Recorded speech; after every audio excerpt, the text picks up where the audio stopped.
News पर news में आज हमारे साथ कार्यक्रम में शामिल हो रही है देश की दिग्गज पावर कंपनी टाटा पावर। आइए मुलाकात करते हैं कंपनी के एमडी और सीईओ प्रवीर सिन्हा साहब हमारे साथ कार्यक्रम में हो रहे हैं शामिल। सिन्हा साहब, स्वागत है आपका।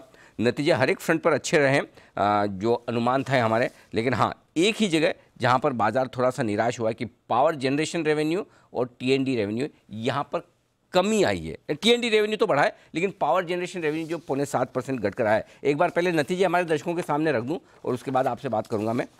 तो आय का आंकड़ा है 15% बढ़कर लगभग 12,000 करोड़ के आसपास पहुंचता हुआ। कामकाजी मुनाफा 1868 करोड़, 20% यहाँ भी बढ़त है। मार्जिन 15.5% के ऊपर मेंटेन है और मुनाफा 632 करोड़ है। हालांकि कुछ एडजस्टमेंट्स हैं, लेकिन उसके बावजूद ये चारों फ्रंट पर नतीजे हमारी उम्मीद से बेहतर हैं। अब जो पावर जनरेशन रेवेन्यू कम हुआ है 0.7%, सर जरा सबसे पहले इसी के बारे में बताएं, क्या वजह रही जिसकी चिंता बाजार को इस वक्त? नमस्कार अनिल जी। नमस्कार सर। सबसे पहले मैं आपको धन्यवाद करना चाहता हूं कि आपने मौका दिया अपने प्रोग्राम में बुला के। इस क्वार्टर जैसे आपने बताया कि रिजल्ट्स बहुत अच्छे रहे हैं, चाहे रेवेन्यू का हो या इबिटा का हो या पैट का हो, और पूरे साल का भी अच्छा रिजल्ट रहा है। ये 10th कंसेक्यूटिव क्वार्टर है जिसमें हमारा परफॉर्मेंस और पैट इम्प्रूव हुआ है।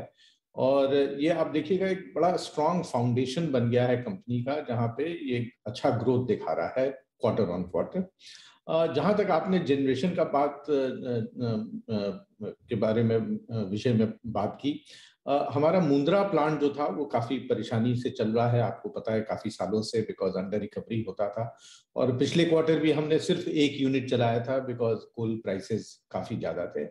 आप जानते हैं कि पिछले कुछ महीनों में देश में काफी कमी रही है बिजली की, और इसीलिए गवर्नमेंट ऑफ इंडिया ने एक सेक्शन 11 में नोटिफिकेशन निकाला है that under emergency conditions they can ask the plants to operate at full capacity.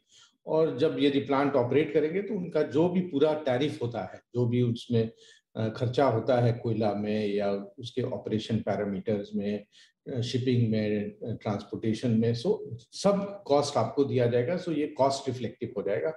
तो हम उम्मीद करते हैं कि इस क्वार्टर में और इसके सब्सिक्वेंट क्वार्टर में ये अरेंजमेंट 31 अक्टूबर तक है। हमारा मुंद्रा प्लांट पूरे कैपेसिटी पे चलेगा, 5 यूनिट चलेंगे, और ये कॉस्ट रिफ्लेक्टिव टैरिफ होगा, तो इसमें कोई नुकसान नहीं होने वाला है। और ये एक बहुत अहम कदम भारत सरकार ने उठाया जिससे कि देश में बिजली की जो कमी है उसको कम किया जाए। दूसरा अच्छा डेवलपमेंट ये भी हम देखेंगे सब्सिक्वेंट क्वार्टर्स में कि हमारे कोयला कंपनी जो थे इंडोनेशिया में, जहां पिछले क्वार्टर में थोड़ी सी चेंजेस आए थे, जैसे कि जनवरी के महीना में इंडोनेशियन गवर्नमेंट ने एक्सपोर्ट बैन किया था और बोला था कि आप सिर्फ लोकल कंपनी, जो बिजली कंपनी है गवर्नमेंट ओन, वहाँ जनरेटिंग कंपनी, उनको दीजिएगा। तो जबकि मार्केट में प्राइसेस हाई थे, लेकिन वहाँ पे वो सेट प्राइस पे ही उनको देना पड़ता है। और पिछले क्वार्टर बहुत बारिश हुई इंडोनेशिया में। मानसून वहाँ पे टिपिकली आते हैं in the month of January to March, और उसके कारण हमारे माइंस में पानी भर गया था। तो उम्मीद करते हैं कि इस क्वार्टर में ये माइंस जो हैं ये पूरे तरीके से ऑपरेट कर पाएंगे। और कोयले के प्राइसेस अभी बहुत हाई हैं। पिछले महीना HPA 288 था, इस महीना 275 है, और उम्मीद है कि इस साल पूरा करीब 250 के रेंज में रहेगा।